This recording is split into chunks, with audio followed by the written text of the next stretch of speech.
all else fails, West Coast, we do it so well. Chill. Element sets in to play. Me growing up as a gangbanger, a little experience with the movie and all that with Menace, I already knew what a MC Eiht, the worshipped nightmare of American hip-hop in the 1990 era.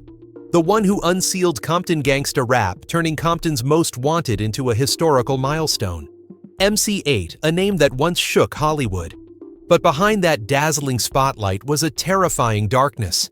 A man who once stood at the peak of fame, owning billions of dollars, suddenly became someone trapped in royalty theft and drowning in debt. The conflict with DJ Quik ignited a merciless war. Hollywood turned its back. Opportunities vanished. Reputation collapsed. What happened to MC Eiht is more horrifying than any screenplay ever put on screen. Why did Hollywood rush to erase his name? Why could a Compton legend never return to the stage, who benefited from this collapse? Or is this the way hip-hop truly operates in the shadows? Do not look away. The truths behind it will not only destroy one man, but will also make you lose faith in the entire history you once believed was real. A child raised between hell and secrets never meant to be told. MC Eiht, real name Aaron Bernard Tyler, was born on May 22, 1967 in Compton, California. But the Compton he was born into was not yet the symbol of violence and gang warfare it would later become. Before gang culture took deep root, Compton had once been a town with agricultural traces. Kids growing up there did not feel like they were living in a ghetto or a cursed place. There was no such awareness.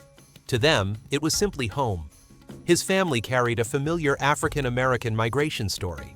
His parents came from the South. His father had served in the Navy. His mother came from Mississippi. But that family did not last.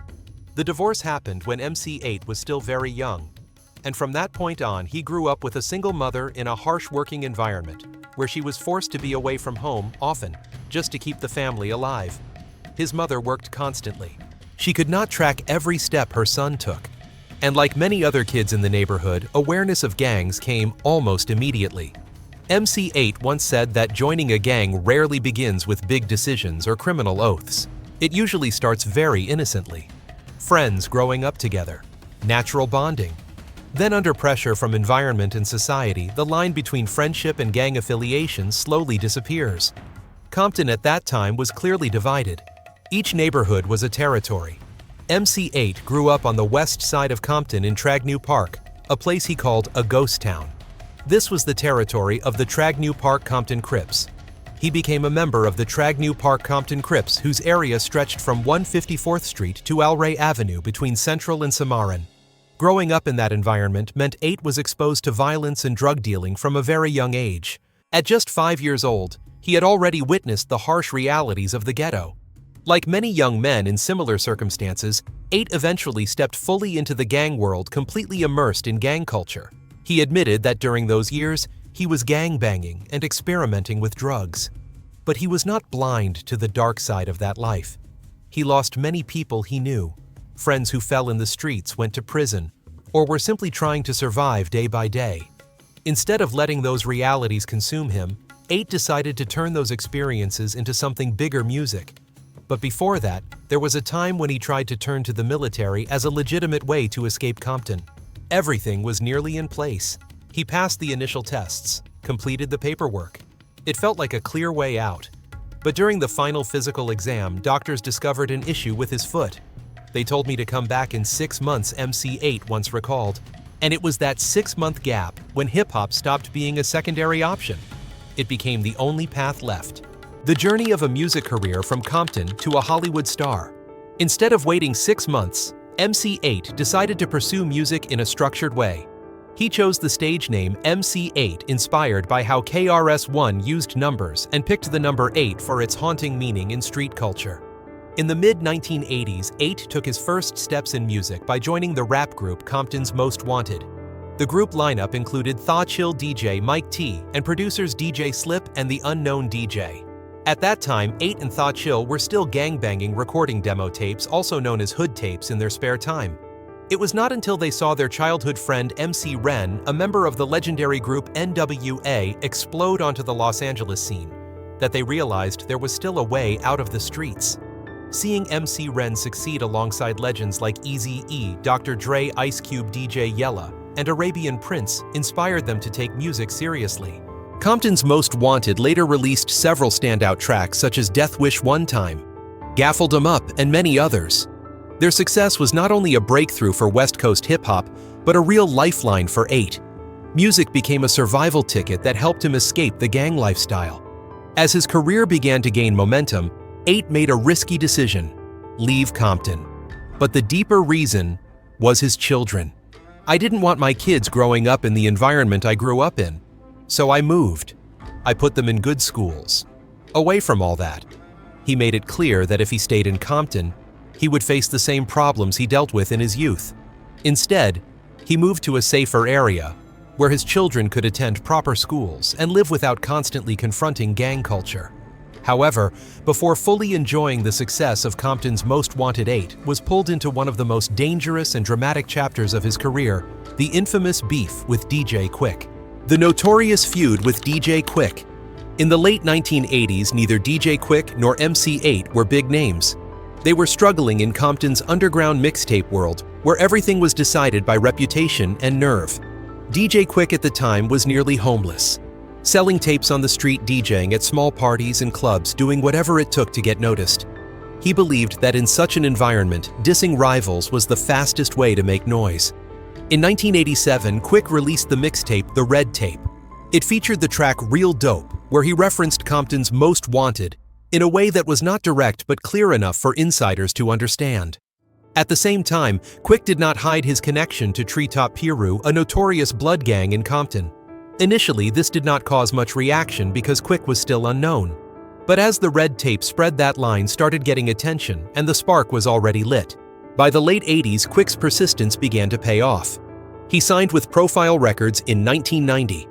Around this same period, MC Eiht truly became aware of the line in Real Dope, and he did not see it as something to ignore. On June 19, 1990, CMW released their debut album, It's a Compton Thang. The track Duck Sick appeared as a direct counterattack, officially bringing the conflict into the open. DJ Quik responded not long after. On July 21, 1992, the album Way Too Funky was released. Quik went straight at Eiht on the title track, and especially on the last word. The lyrics became personal, sharp, and impossible to misinterpret. MC Eiht responded with the album Music to Drive-By, released on September 29, 1992. Duck Sick 2, Dead Men Tell No Lies, and Death Wish 2 were not just disses, they were declarations of war through music. The video for Death Wish 2 pushed things far beyond rap by depicting a man dressed as DJ Quik being tortured and executed in a nightmare sequence. At that time, DJ Quik was becoming increasingly connected to Death Row Records and Suge Knight. That association gave Quik significantly more weight. Things became even more sensitive when MC Eiht's mother lived across the street from Suge Knight's mother. One day, Suge stopped Eiht near his mother's house and told him directly that the beef with Quik would never spill into that area. A reassurance, or perhaps a boundary drawn through power. In 1994, both entered a critical phase. Eiht released his solo album We Come Strapped, continuing the Death Wish series. DJ Quik responded with Dollars and Cents on the soundtrack Murder Was the Case, released on October 18, 1994. This was considered the finishing blow artistically. Quik directly named Aaron Tyler, referenced Trognew Park, and dug into personal details. Quik himself later admitted that when he finished writing the final verse, he knew the battle was over. But the consequences were not. On August 3, 1995, at the Source Awards in New York, DJ Quik performed Dollars and Cents right in front of MC Eiht, adding public taunts. Eiht chose silence and walked away, understanding that any reaction at that moment could cost lives. Violence had moved beyond the studio. Fans were attacked simply for playing music. Shows became flashpoints. And at the El Rey Theater, an innocent person died in the chaos. MC Eiht was not present that night, but real blood had been spilled. From that moment on, the story was no longer about exaggerated rap lyrics. It was undeniable consequence. By the late 1990s, after the deaths of Tupac and Biggie, DJ Quik wanted to move away from gangsta rap. In 1998, he referred to the feud with Eiht in the past tense. On July 21, 1999, The two appeared together on BET, officially closing a conflict that had lasted more than a decade. But the question remains. When an artist does not directly commit violence, yet their words become fuel for those ready to act, where does the line between responsibility and consequence truly lie? And was this the moment that forced many to finally believe that MC Eiht's stories were never just rap? Hollywood didn't fact-check him. Hollywood did not fact-check MC Eiht's story the way people usually do with a street rapper. They did not ask him to prove his background, did not force him to explain every detail of the life he had lived. They simply chose him, not because he was famous, not because he had a marketable image, but because when they looked at him, they saw something that did not need to be acted. When the Hughes brothers set out to make Menace II Society, they were not looking for formally trained actors to play young men raised in violence. They were looking for people who had lived in that world. And MC Eiht appeared at exactly the right time in exactly the right place. No complicated audition, no acting drills. Eiht was not a character built from imagination. He was a type of person that had existed around Eiht since he was very young.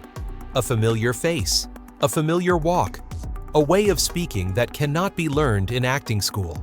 That is what made MC Eiht's performance different. Eiht does not feel like a character being performed for an audience. He appears on screen like someone who just stepped out of a real neighborhood. No explanations, no justifications, no attempt to make the audience sympathize. Everything unfolds coldly, indifferently true to the rhythm of life that people like him had long been accustomed to. The irony lies in the public reaction. When the film was released, many viewers were shocked. They said the world in Menace II Society was too brutal, too extreme, too much like a warning pushed to its absolute limit. But then those same people began to realize something even more uncomfortable. The images on screen matched frighteningly well what MC Eiht had been rapping about for years. The stories that had once been labeled rap exaggeration turned out not to be exaggerated at all. They were simply told in a tone outsiders were not used to. Hollywood unintentionally became the party that confirmed his story. Not through documents, not through statistics, but through images. When audiences saw Eiht exist on screen, there was no longer any way to deny that people like him were real. And if Eiht was real, then the world that created him was real too. That confirmation did not come from MC Eiht's words. It came from cinema accurately recreating a setting he had described for years. But the paradox is this. People are more willing to believe images projected in a theater than the testimony of a rapper from Compton. When a story is framed as cinema, it becomes serious. When that same story is rapped, it is dismissed as entertainment. And so an unavoidable question is raised. If cinema can recreate that world so accurately, if a role that requires no acting can convince millions, then why, when MC Eiht talks about his own life, do people refuse to believe him? Perhaps the problem was never the story itself, but who is allowed. Millions heard his voice and never questioned it. Millions of people who played Grand Theft Auto San Andreas heard that voice every day, not once, not in passing, but repeatedly over dozens of hours of gameplay in one of the most realistic simulated criminal worlds ever created in a game. The character writer talks, gives orders, curses, reacts to violence and betrayal in a tone that players never question. No one wonders if that voice is real. No one asks for verification.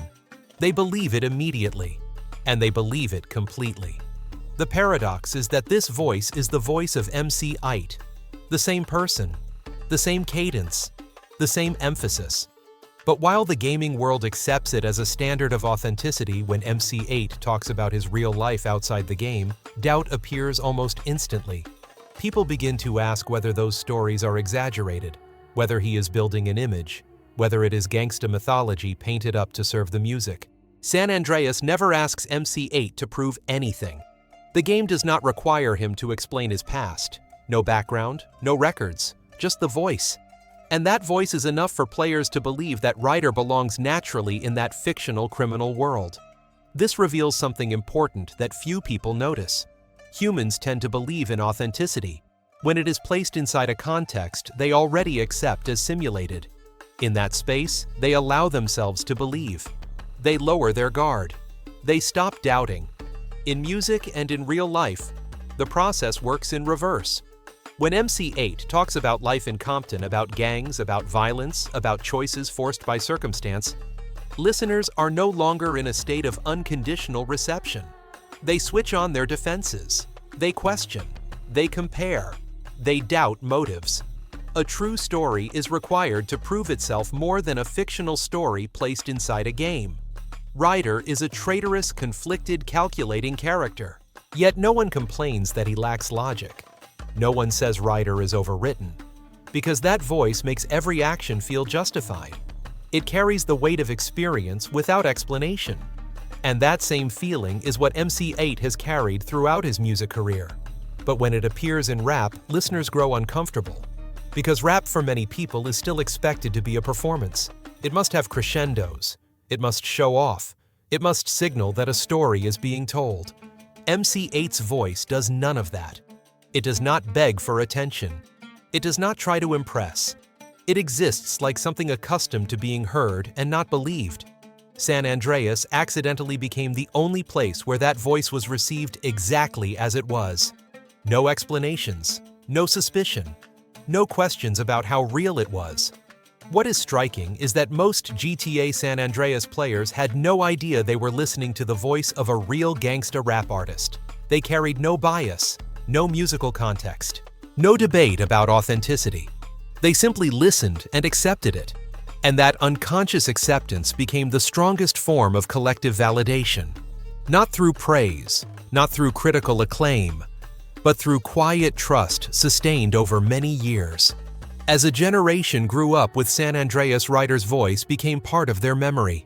It is tied to late nights of gaming, to the feeling of exploring a vast, chaotic world with its own rules. And in that world, MC Eiht's voice was never seen as exaggerated. It was never scrutinized. It was simply in the right place, real enough, trustworthy enough. The paradox here does not lie with MC Eiht. It lies in how people receive truth. When truth is placed inside an entertainment space, where everything is already assumed to be fictional, people are willing to believe the most realistic details. But when those same details appear in real life, people demand they be presented in a familiar way. They must be performed. They must follow a narrative form they have learned to accept. San Andreas never tries to prove that Ryder is real. The game never claims it is a true story. That is why it does not trigger suspicion. Meanwhile, when MC Eiht talks about Compton, about gangs, about roads with no choices, listeners unconsciously place him in the position of someone who must prove he is not lying. The difference lies in context, not in content. It can be said that millions of people believed MC Eiht long ago, they just did not realize it. They believed his voice in a world where they allowed themselves to believe. They believed without needing confirmation. And only in hindsight does this paradox become clear. The same voice, the same rhythm. Yet the level of trust changes completely depending on the space in which it appears. So where does belief really come from? Does it come from the truth of the story, or from the context in which the listener is placed when receiving that story? And if a voice can be trusted completely in a simulated world, does doubting it in real life say more about the listener than it does about MC Eiht? The allegation that never got a verdict. The allegation surfaced very late, not when MC Eiht was at his peak, not when he was still standing in the eye of gang turbulence or rap beefs. It arrived after most of his life story seemed already told. And precisely because it came so late, it felt even more unsettling. An accusation of snitching. No public court records, no verdict, no documents put on display. Just a memoir, podcasts, and half-finished statements enough to plant doubt, but never enough to reach a conclusion. The name that came up was Nate Hill, a figure who once held significant weight in Chicago's underworld. A man later sentenced to life in prison in cases tied to large-scale drug trafficking and violence. In his memoir, Nate Hill claimed that MC Eiht appeared during legal proceedings in a role many interpreted as corroborating. There were no cited court files, no widely released courtroom recordings. Just a written account that then spread through hip-hop life in the most familiar way. Word of mouth. At first, the story moved slowly. It did not explode like a media scandal. It crept through podcasts, through short clips online, through phrases like "I heard" and "according to someone." By 2020, when a few figures in the entertainment world began mentioning it publicly, the rumor started to take on a clearer shape. Not because new evidence appeared, but because more people were saying it. What stood out was how MC Eiht responded. There was no aggressive denial statement, no attempt to crush the rumor with paperwork. When asked directly on podcasts, he admitted knowing Nate Hill. He admitted to having past connections. But his answers stopped there. No confirmation, no outright denial, no detailed explanation. To some, that looked like avoidance. To others, it was simply how someone who had lived in that world chose to remain silent. That silence created a vacuum. And in hip-hop culture, a vacuum rarely stays empty. It was quickly filled with speculation. Some listeners asked why MC Eiht did not deny it decisively. Others asked the opposite question. Why should a claim in a memoir be enough to cast a shadow over a career spanning decades when no public legal records exist? Two lines of thought ran side by side, with neither side having enough proof to end the debate. What made the story even more sensitive was MC Eiht's symbolic status in gangsta rap. He was not just a rapper, he represented a generation of street storytelling delivered cold and direct. For many, that image is tightly bound to the idea of a street code. No informing, no betrayal, no talking when there is no need to talk. Because of that, even unverified suspicion tied to snitching was enough to shake how people viewed him. Yet when examined closely, this story does not resemble a typical scandal. There is no climax, no moment where the cards are flipped. It exists as a blur, a question mark hanging in the air. And that is exactly why it lingers. If there were a confirming verdict, the story would close. If there were clear evidence disproving it, it would also end. But here, there is neither. Only words vague enough to be impossible to ignore. Another detail often mentioned is MC Eiht's perspective on snitch culture in public conversations. He does not speak with the same harshness as many other rappers when discussing informants in modern hip-hop. He talks about generational differences, about how people change. To some listeners, that sounds mature. To others, it raises further suspicion. Not because of what he says, but because of the existing context of the rumor. What matters most to emphasize is that there are no public legal documents proving that MC Eiht ever testified against Nate Hill. No court transcripts are cited. No records confirm a witness role. Everything that exists remains on the level of narrative. But in hip-hop, narrative sometimes carries as much weight, or even more than paperwork, because it is tied to honor image and unwritten rules that many hold above the law itself. For that reason, this story cannot be told as a conviction or an exoneration. It needs to be placed where it belongs. A rumor that survives because of unanswered questions. A suspicion kept alive by prolonged silence. And a clear example of how an information gap can become fuel for collective imagination. Looking back at MC Eiht's entire journey from childhood in Compton to his musical path, his tragedies, his successes, and even his choices to step away. This allegation feels like a piece that refuses to settle.